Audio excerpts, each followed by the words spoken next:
અમદાવાદમાં નગર પ્રાથમિક શિક્ષણ સમિતિ કોર્પોરેશન સંસ્થામાં મને મરાઠી માધ્યમમાં શિક્ષક તરીકેનું કામ કરવાનો લાવો મળ્યો.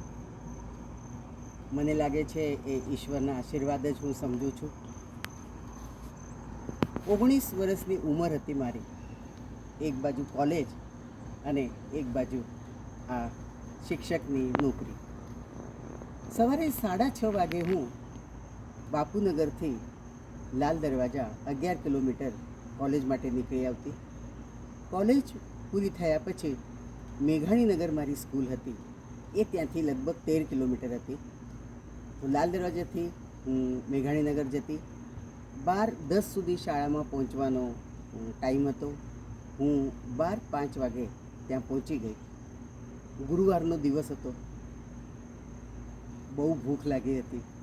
હું પણ ત્યારે નાની જ હતી શિક્ષક તરીકે. મેં નક્કી કર્યું કે ઈશ્વરને 10 પૈસાના સિંગદાણા હું લાવવાનું કહીશ અને બપોરની સ્કૂલ શરૂ થાય એના પહેલાં હું સિંગદાણા ખાઈ લઈશ. તરત જ હું સ્કૂલમાં જેવી ગઈ તરત જ ઈશ્વરને જોયો. ઈશ્વરને મેં કહ્યું, ઈશ્વર બેટા 10 પૈસાના સિંગદાણા લઈ આવ. સ્કૂલ ફ્લેટમાં હતી અને ભીતને અડીને જ, શાળાને અડીને જ એક બેન ત્યાં બેસતા. એમની પાસે તે એ સિંગ લઈ આવ્યો. જેવો એ સિંગ લઈને આવ્યો એ જ ટાઈમે જાની સાહેબ, ત્રિપાઠી સાહેબ સુપરવાઇઝર તરીકે શાળામાં આવ્યા. એ સવાર અને બપોર શાળાનું સુપરવિઝન કરી નીકળી જતા હતા. હવે મને તરત જ બીક લાગી કે આ બાળક ઈશ્વર બીજા ધોરણનો બાળક છે. મને સાહેબના સામે જો સિંગદાણા આપે તો બાળકોને તો કામ ના કહેવાય આવી રીતનું. શાળા ભલે શરૂ નહોતી થઈ પણ મને તો ડર લાગ્યો. પ્રાર્થના થઈ ગઈ, વર્ગ ચાલુ થઈ ગયા.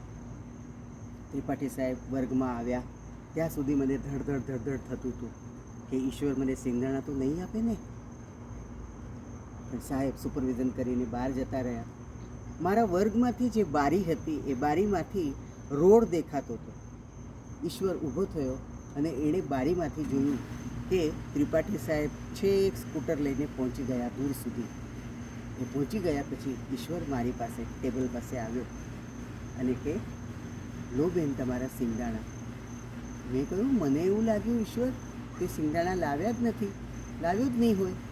તો કે ના સાહેબ, ના બેન, હું તો સિંગદાણા લાવ્યો હતો પણ સાહેબ હતા ને, એ મોટા સાહેબ હતા, એમના સામે જો હું સિંગદાણા આપું તો એ તમને લડે.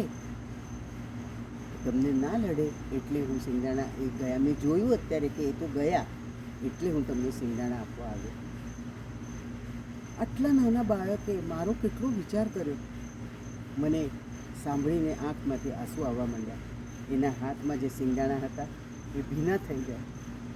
મારે ખાવાનું તો ઠીક છે પણ મને એવું થયું આ નાનું બાળક મારો કેટલો વિચાર કરે છે. ગમી તમને વાર્તા? બાળકો નાના હોય કે મોટા, ઝૂંપડામાં રહેતા હોય કે મહેલમાં, પણ બાળક એ છેવટે બાળક જ હોય છે. ધન્યવાદ.